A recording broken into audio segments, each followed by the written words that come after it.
Can I say something really vulnerable? Yes. I was watching back our episode about the captain, and I was watching the specific part where you talk about the dinner you were at with the other girl, and he like leans over to you. He's like, how does it feel to not be the prettiest girl in the room? And I was thinking back to like my bad relationship, which I cite as like my one bad ex, because I think I've gotten pretty lucky.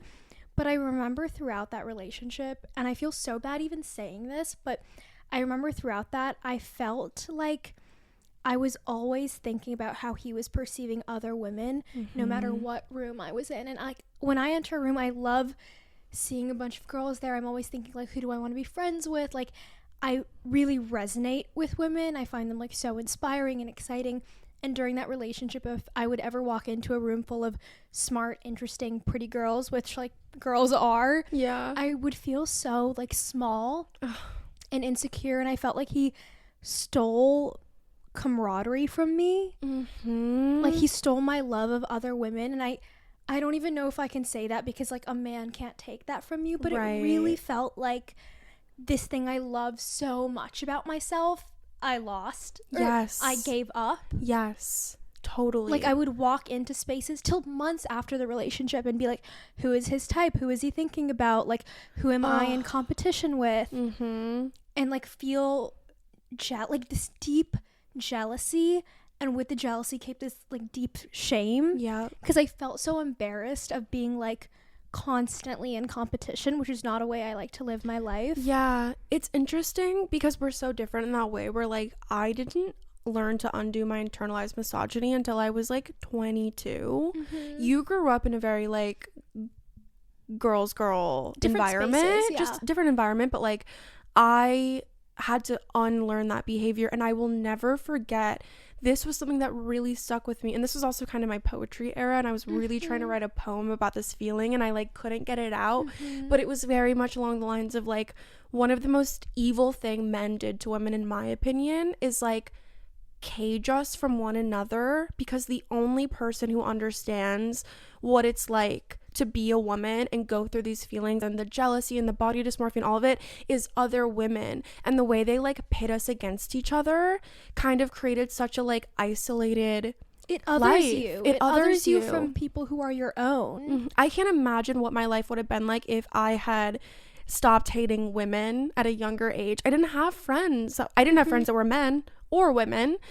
And it was like, I just felt so alone in all of it, and I thought there was something wrong with me because I was so jealous, and I was having those exact same thoughts, but I didn't have other girls to confide in about that. Yeah. And even still, I'll see TikToks from girls being like, I just love hanging out with my boyfriend, like other girls don't hit the same. And I feel so bad. I feel like so sad, because it's this language that you just haven't spoken yet. It feels like it's a drug you haven't done. Like that's how it feels. It's like you haven't had this high of like intimate female friendship, and like it's such a tool men use, or like narcissists use. They like want you all to themselves. And like that's another reason, if I see my friend in like a toxic relationship, I'm never like cut him off, or like you don't want to say anything that makes her move closer to him. And that's so easy to happen. They're waiting for that. There's a reason men pit women against each other, and I know that like kind of like the women being pit against women is very like not the main focus of feminism, right? There's like such bigger things to tackle, but I do get why it matters, because it totally like community matters amongst women. And so one of my favorite things about the pod, which this is my favorite pod, by the way. I love a lot of pods. We're always like, do you want to listen to the pod? Yeah, I'm like, you want to listen to my favorite pod?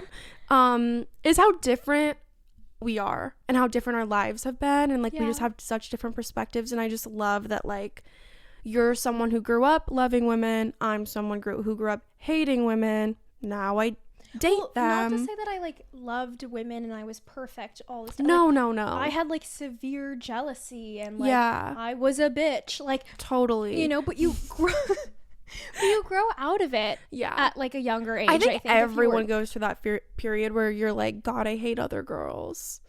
Is that not true? I didn't really have that. Okay, I totally did. I walked around it was so, because I was so deeply insecure.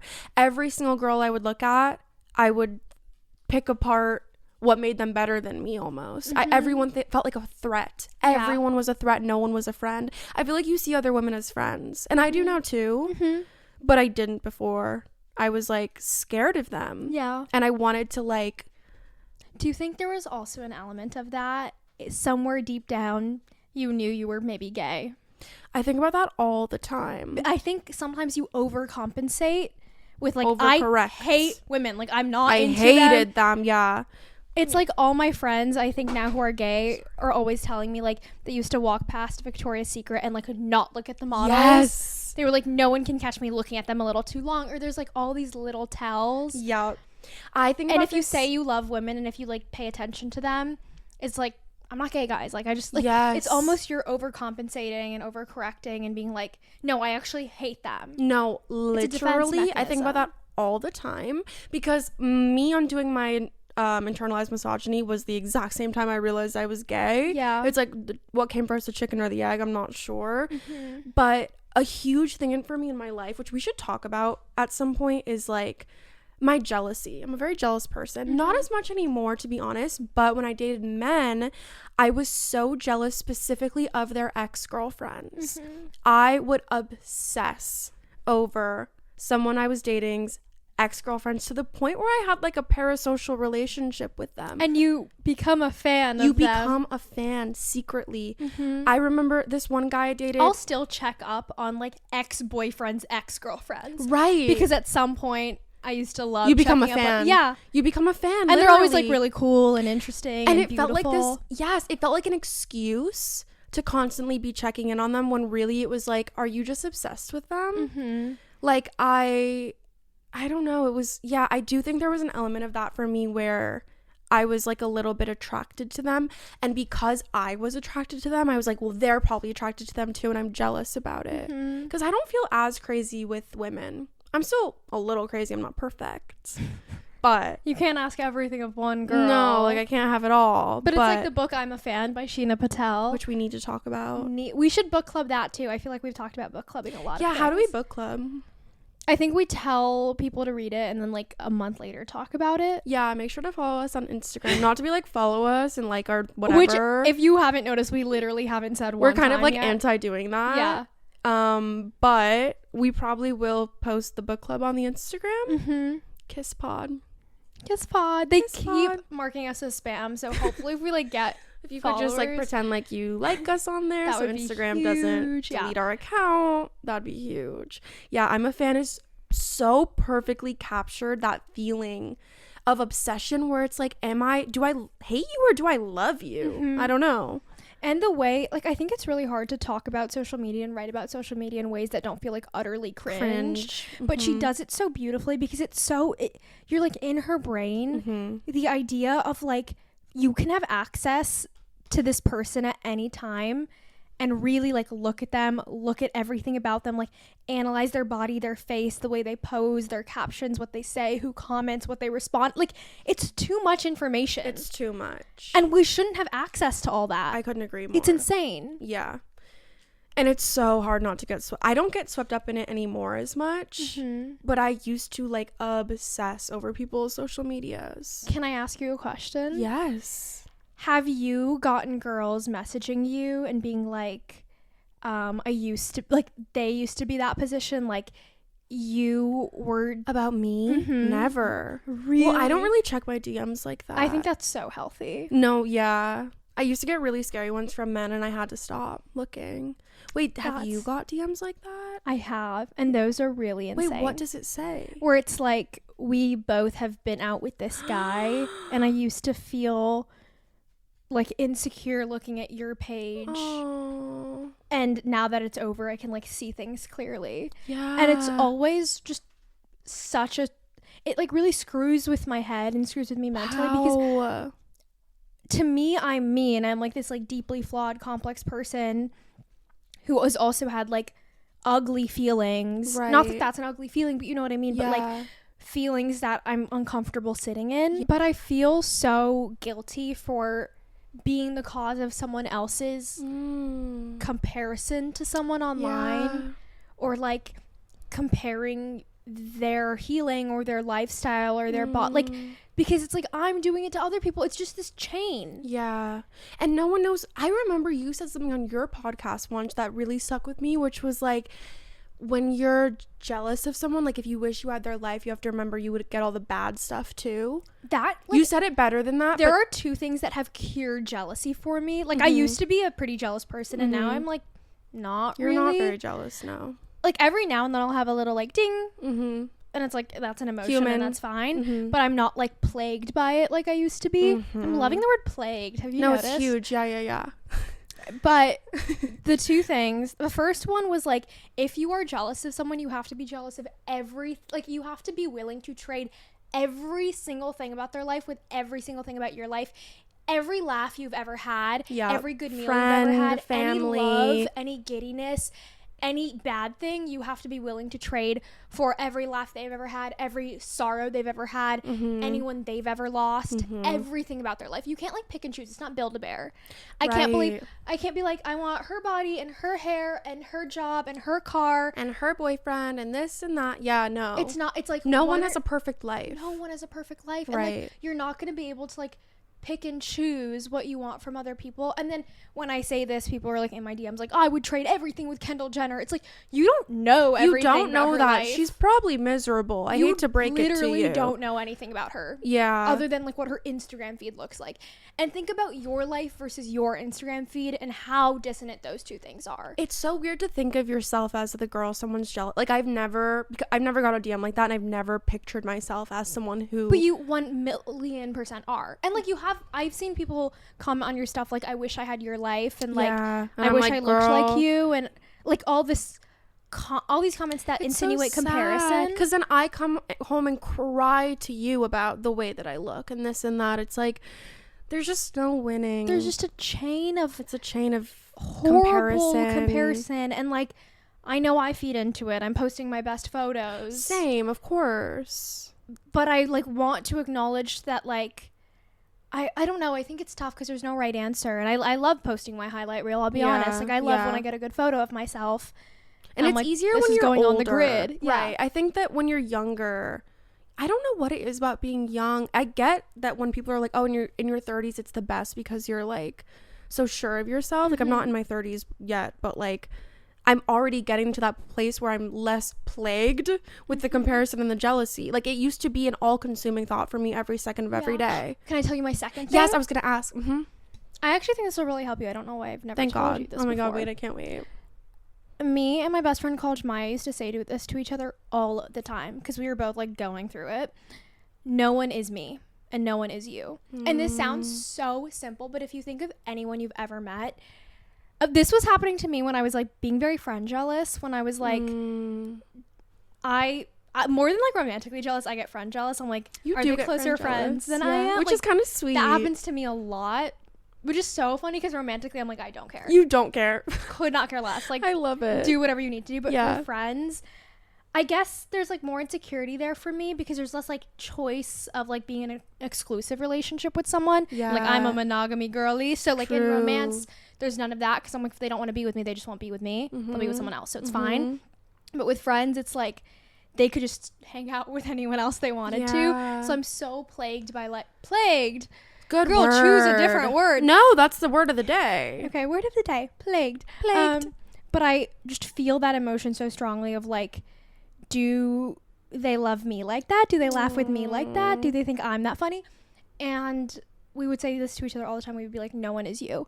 And it sounds so simple, but like if you think of everyone you know, everyone is so different. Like you can find two people funny and they're funny in entirely different ways, and you laugh with them about completely different things, and like you're silly in different ways with them. Like you have a different language with them. Like if you think of two people you love them differently. Like they're just crazy different. If you think of every ex you've ever had, they hold a different place in your heart. So true. And their own special room in your heart. Like it's not really comparable. No, it's just different. It's different. And like no one is you. Yeah. I hate to bring it to a place of Taylor Swift. I feel like we do this a lot, and like But we live in a place of Taylor Swift. And I fear that if some of you don't listen to Taylor, that's fine. But I hope that you can, like, keep up with the references. And it's fine because, like, sometimes I go through, like, I can't do Taylor right now. No, sometimes we can't. We're her biggest critics and her biggest fans. It's like a weird little thing of ours. But I think about this all the time. First of all, because she's so brilliant, because it's such a unique situation to her. That's like, how could Girly make this relatable to so many people? But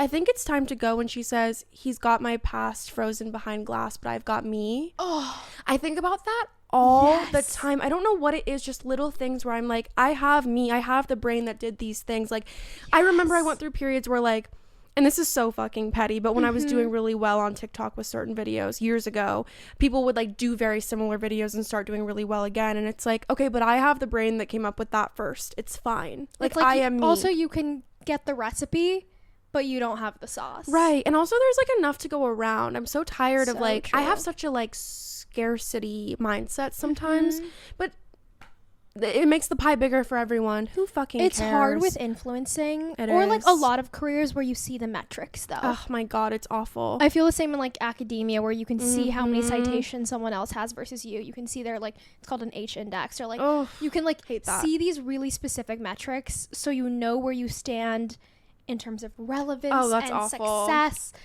And it's horrible. They're very, like, comparable. Like, they breed comparison, those fields. Yeah, just like social media. That's insane. It's like, I think it's horrible for your mental. I get the whole Instagram turning off likes thing. Didn't really work. Well, they're on for some posts and they're not for others. Well, you get to pick, which, like, doesn't help. Because no one that needs it is gonna do it. So true. So, anyway, I don't know how I was gonna segue this. Something made me think of it, but it's interesting, like, the way your mind changes, because I've dated someone who has dated / whatever with people in the public eye who I have followed. No, actually I didn't follow them intentionally. I just hate watched them and, like, compared myself to them so bad and tried to find anything about them to make me feel better about myself. And it's so fun, like, growing and, like, comparing or charting your growth through these kinds of things, where it's like, now we will watch these girls and be like, God, we fucking love them. Like, this girl's great. We love some of these girls that I cannot, like, cry. You guys will not believe how many huge celebrities Madeline is Eskimo sisters with. If you guys knew, and I want some comments of, like, 2 huge influencers right now. I think maybe, like, 2 of the largest. And, like, they were not influencers at all, really, when the Eskimoing of the sistering happened. 2 giant influencers I'm Eskimo sisters with. People would never, ever, ever guess. And I fear I can't keep it inside. I know. We're gonna name drop one day. One day, baby, on tour, the world tour that we're manifesting.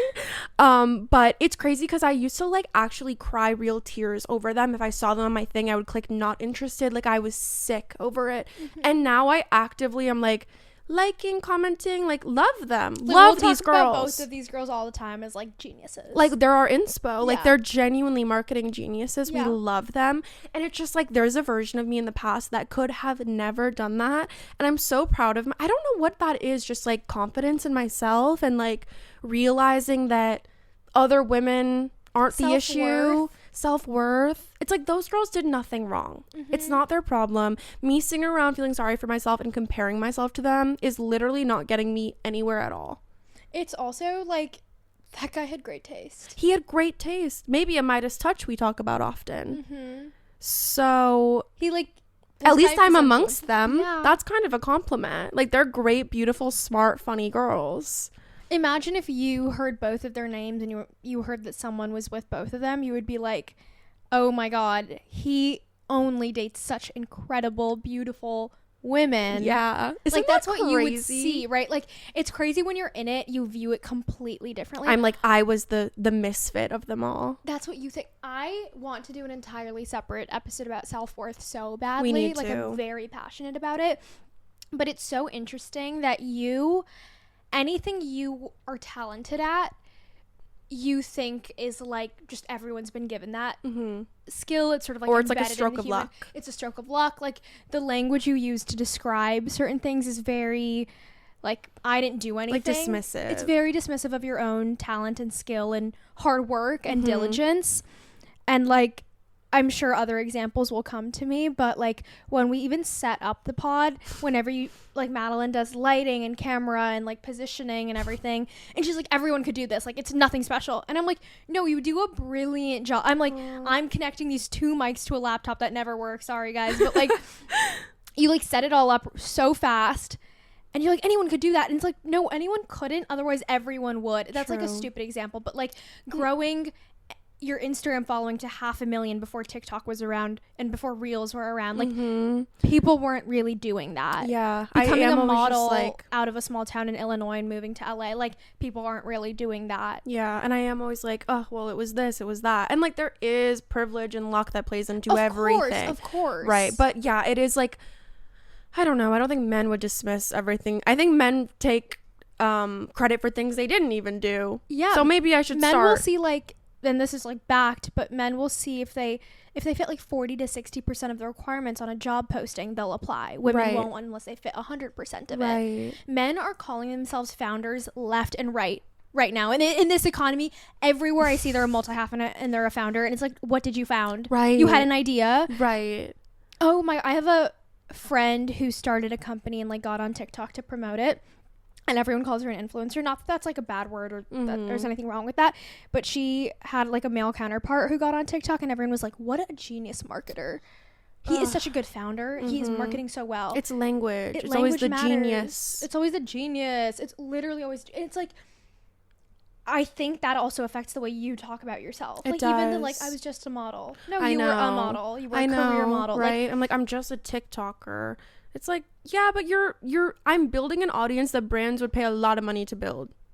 And I'm just and I almost just said, and I'm just a girl, but I'm not just a girl. You're a girl. I'm a girl, and I'm a woman, and you're a woman, and you are a businesswoman. Mm-hmm. And period. And that's that on that. I also had, since we were kind of like sequeling the captain thing, I had a couple things. Oh my God, if you don't mind, really quick. Girl, I don't mind one bit. Let me not reference like in the slightest, my little note. Okay. Oh, I'm so glad you have a little note. I know, I always Something do. about Madeline is like we have a shared note, which all the like Kiss stuff is supposed to go into. The Kiss into. Master Doc? It's a Kiss Master Doc, and I'm always like, we'll put ideas in here, like anything we want to talk about. Something about me, I'm always in the Kiss Master Doc. You put everything in the Kiss Master Doc. Everything. That's like my way to communicate, because I don't only want to ever be texting you about Kiss. Because you love connection and community. Something about me love connection, community, and the Kiss Master Doc. And something about her, she's never using it. Like I just pulled up my secret separate Kiss document. She always has like a separate secret one. I'm like, girl, you could have put that in the Master Doc. I know, because though it ruins the surprise. No, it doesn't. In fact, I get excited. It is also, you know what it is, and this is something I wanted to talk about. Perfect segue. I have a fear of taking up space, which is kind of the whole reason behind the name Can I Say Something? Yeah, but it's also, and let me say this, the doc goes on forever and ever. Like, right. And we can delete things. But I feel like it's mostly you saying really smart things, and I always add stupid things to the doc. What really smart things am I saying in there? You just say a lot of good things all the time. I'm like, help me with thumbnail. Like... I'm not even speaking in complete sentences on there. Well, what I was gonna say is like after we filmed that episode about the captain, I literally texted Mom and was like, wait, I'm so sorry I talked so much. And it's like, girl, this is your podcast. You're allowed to talk. Yes. Like, I'm so tired of feeling like I'm like taking up too much space. Like, you were like, scrap it. No, I literally was like, if you don't want to post it, it's fine. I know it was really stupid. Isn't that like... And I meant that so genuinely from the bottom of my heart. And this is, okay, we're going to get into this later, but it's actually crazy to know, like, that's the reason you haven't started your own pod for so long. That's it. It's the fear of, like... fear and the self-doubt. It's the self-doubt. The plague of the self-doubt. And you were like, I talked so much. I was like, girl, I promise you I interrupted you every single sentence. And, like, I have the audio files to prove it. We have metrics. Yeah. So that was the first thing I want to say. Second thing, just, like, quickly, these are just, like, me being petty. Like, I just want to vent. Like, this is therapy. In the whole, like, me Ubering of it all. Yes. Let's talk about that. Because he had money. And 7 cars. Did I mention that? This man had 7 cars that he would have to, like, park every single day. For my 21st birthday, Mr. Man got me a $100 Uber gift card. And I'll never forget it. I'll never stop talking about it. And can I say another fucking thing? For his birthday, which was 2 days later. $100. $100. You have 7 cars. You're getting me a $100 gift card? Right. And that was also approximately 3 Ubers in the city of Los Angeles at the time. Yeah, $100 That covers nothing. $100. He owned also like a multi-million-dollar business. I don't know if I mentioned he was the CEO of the company I was shooting for when we met. But anyway, that made me really mad. I'll never let it go, because it was just like, I had no money. Obviously, my credit card maxed out at the time on birthday gifts for him. And I thought of the most thoughtful. I was on Etsy, like etching things, like doing all of the things. He gave me a $100 gift card. What did you like think when you got that? I thought, oh my God, he's so sweet. Because he knows I Uber to him. Yeah, because he just wants to see me more. Wait, that's so romantic. Like, nothing ever crossed my mind that was negative about the man. I just wanted everyone to know that, because I fucking hate him. And second of all, I just wanted to quickly talk about, if we have the time, we do, how that relationship finally ended, because I mentioned there was a lot of like breaking up and getting back together and breaking up and getting back together. And I love this story. I've actually wanted to tell this story on the internet for quite a while. We're so lucky. Oh, no, I'm so grateful people are listening. Mostly because there's one song that changed my life, and it maybe to a simple eye, a simple ear, you might think it's a silly song. And I like this story because, like, sometimes I do things I think are silly. In fact, I would argue I think that most things I do aren't important enough. I, in fact, had an ex who told me I shouldn't have a podcast because I have nothing important enough to say. So, like, I'm always like, oh, God. Can you imagine sitting at a dinner with Madeline after she's told you that and not erupting? No, and I freaked out. It was really upset. I feel, why is everyone always telling me I don't have important things to do? But I have this constant pressure that's like, I need to change the world. And you think you have to do it through like this like really intellectual quote or book or podcast or whatever. This song that changed my life is Thank You Next by Ariana Grande. It literally changed my life. Like, and I'm not being dramatic Grande at all. Is really good at making really heavy things feel light. Yes. And that is a skill, and like that is what I can only hope we do with the pod. Exactly. And people dismiss that. It's just like pop music. Like, do you know how talented you have to be to appeal to such a mass audience? That takes like so much talent and skill. Still be able to like sneak in little intention. Things. Yes, it's incredible. I feel like that about Anti-Hero by Taylor Swift. Yeah, she kind of killed that. I'm not gonna lie. She ate it up. Okay, but wait, what about which line in the song? I think the general concept of like, thank you, next. like it sounds so silly. No, it doesn't. It genuinely changed my life, where she's like, I'm so fucking grateful for my ex, because I was like, my whole thing was with him was like, I cannot move on. Like, this is the best it's ever gonna be. This is my man. This is the love of my life. And she made men, I guess not men, just like people of whatever gender, feel so, I don't want to say disposable, but like, you're the main character and they're a character in your life. Yeah. You know what I mean? Like, okay, thank you, next. Also, when you're that down bad crying at the gym for someone, it really does help for someone to be like, they're disposable. Yeah. Not that they are, but like you're so deep in it that you only something like that can pull you out. I don't know what it is. I literally was like, oh my God, there will be another one of him. And I will learn so much from this. I'm so fucking grateful for this experience. And next, like, it's time to move on. Like, wow. I don't know what it is. The universe really gave me that song when I needed it. It dropped. I was like, oh, that's so profound. Thank you. Next. Like, it blew. No, it's blowing my mind. It blew my mind. So what I did, another thing I didn't mention is like, can I say something about the song? Yes, please. The first time I heard it, I remember when I'm gonna butcher the lyric, but she goes like, I met someone new. I'm not gonna sing it. Sorry. Wait. Special. Yes. We're having better conversations. Yeah. And people are doubting it, whatever, but this one's gonna last. And then she said me. Because her name is Ari. Oh. And I'm so good with that or whatever. I remember in that moment, I got chills. I think that was the other part of it that changed my life. That might have been the other thing where I was like, wait, I have me. That reminds me of, not to make this a fucking musical episode, but Liability by Lorde, where she's like, yes, two girl or one swaying, of the best albums stroking my cheek, and it's like her. At first I was like, wait, coming out Lorde, coming out gate, but then it's like, no, she's talking about herself. I love a song where a woman is talking about herself in a romantic way. Yeah. Oh, so good. Because that's truly it. And you need that sort of like unbridled self-confidence and self-love sometimes to pull you out of something where you're like, this is the best it's ever going to be. Really? This is the most anyone's ever going to love me. No, because truly. you don't love yourself enough to realize that people can love you more. Yeah. And to hear like, any kind of art where it's like someone loving themselves out of something like that, it's so inspiring. It's the profound. little things that make huge differences in life, like genuinely. So what happened is I was in college because I was 20 years old, and to graduate I needed an internship credit. And I was busy modeling and doing all of the things, so I couldn't get one. Luckily, my 32-year-old boyfriend owned a business, so he hired me as an intern, unpaid. Unpaid. He something got him. Loves to unpay me. He is not spending money on you. Nope, only my $100 Uber gift card. Thank you very much. So I was an unpaid intern, which just added to the power dynamic of it all. Yeah. Super cute and fun. And so I had like an email on his website, like there was Madeline at said website.com. I was in the Instagram. I remember I went on my student email. I sent him an email, his like business one from my student email that said, here's the password to my email. Here's the password to the Instagram. I will be blocking you everywhere. You will never hear from me again. Like basically go fuck yourself. And I sent it, blocked him everywhere, and never talked to him again. And it was like because of Thank You Next. Literally, it was so powerful. Months and months and months of back and forth with this man. And I just realized I cannot do it anymore. And I like sent him. I felt so strong. Obviously, I was 21 at this point. So like probably wasn't like the most eloquent email of all time. But to me, it felt like that moment I gained more self-confidence than I have in most things in my, like that really built a certain part of me that's still here where it's like, I don't need fucking anyone. And like so try me, like test me, because I will block you everywhere and I will leave.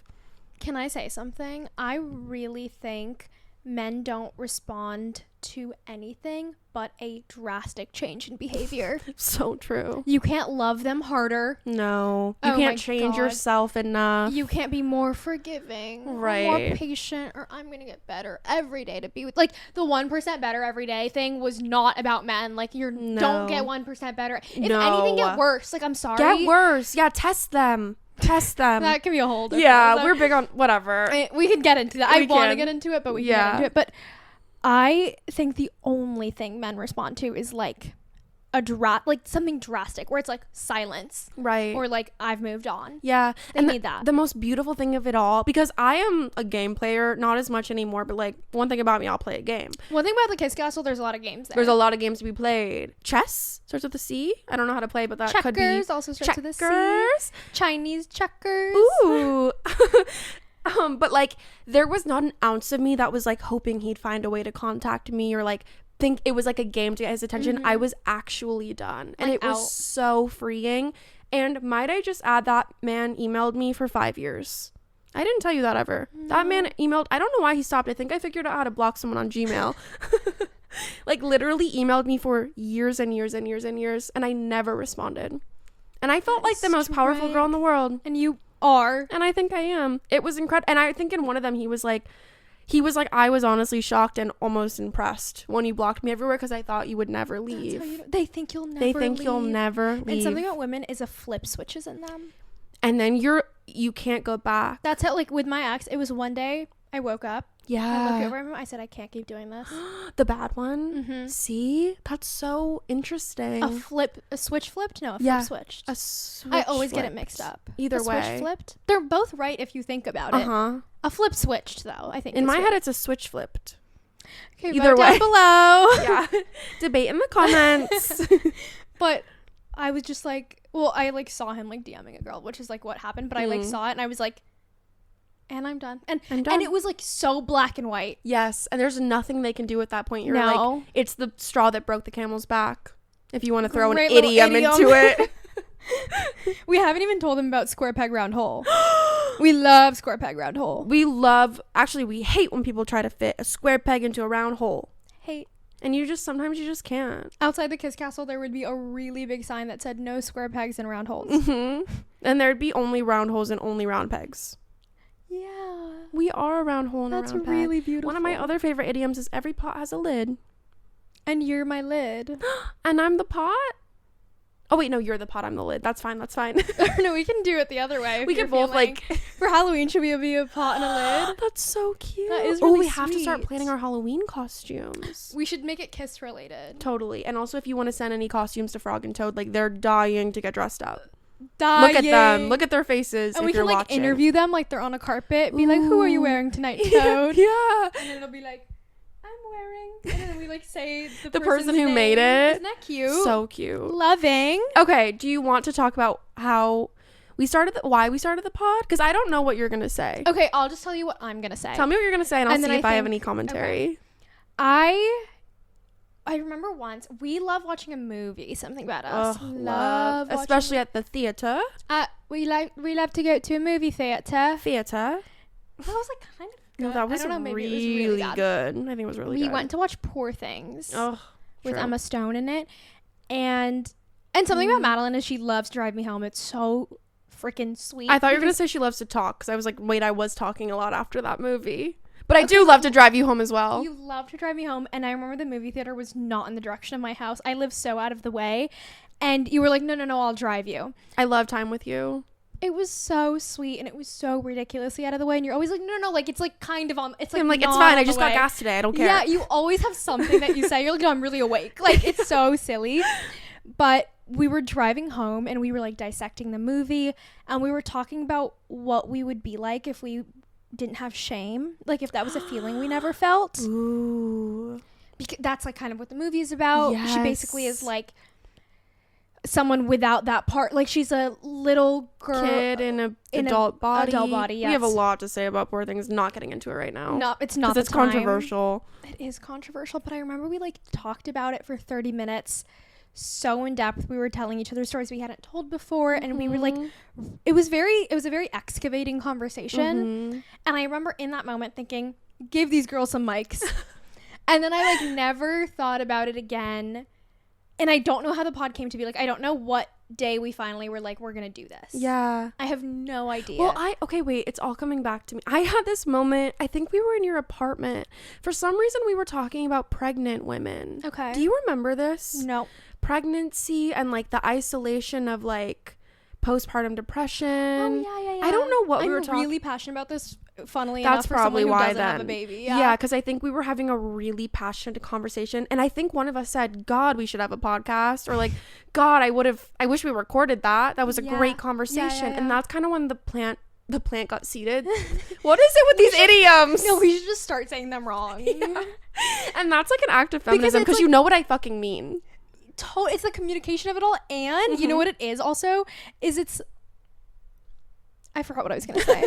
It'll come to you. Saying it wrong. be really insightful, I fear. When you say an idiom wrong, not only is it the communication of it all. I had something. I'll like It'll insert come. it in post maybe. But planted a seed, seeded a plant, planted a seed. That's when it planted a seed in my head that like we would have a really. It's good also podcast. right if you say seeded a plant.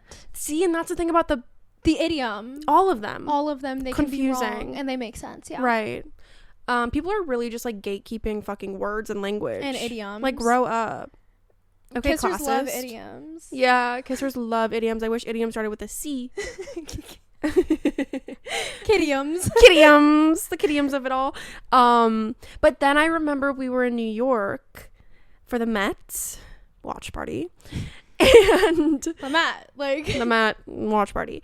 And I think that's when I finally was like, okay, fine, I have to tell you something. Like, I want to have a podcast together, because the thing deterring me all that time was like, it's gonna ruin our friendship. And I think the first thing I said was no, it's gonna ruin our friendship. I think I prefaced it by saying, I wish we could have a podcast, but it would ruin our friendship. But I think you said, wait, no, I think we could do it. I didn't think that for another like 2 weeks. Oh, really? Okay, so maybe you were like, yeah, no, we can't do a pod. I was like, we can't do it. And then I remember I went back and watched the Alex Cooper video where she talks about her and Sophia, and I was like, wow, we really can't do it. And I was like, it almost felt like a dirty thought I was having. I know, I felt that way too. Like, I was can't tell you. Like, it's sinful. After watching that like Alex Cooper video, there was a week where I was like, we absolutely can't. And then I think we talked again about something, and I was like, wow, it's so good. It's just like, it feels almost selfish of us to keep these thoughts to ourselves. But it's like, I didn't want to commodify our friendship. Totally. Because like the only thing we do is talk.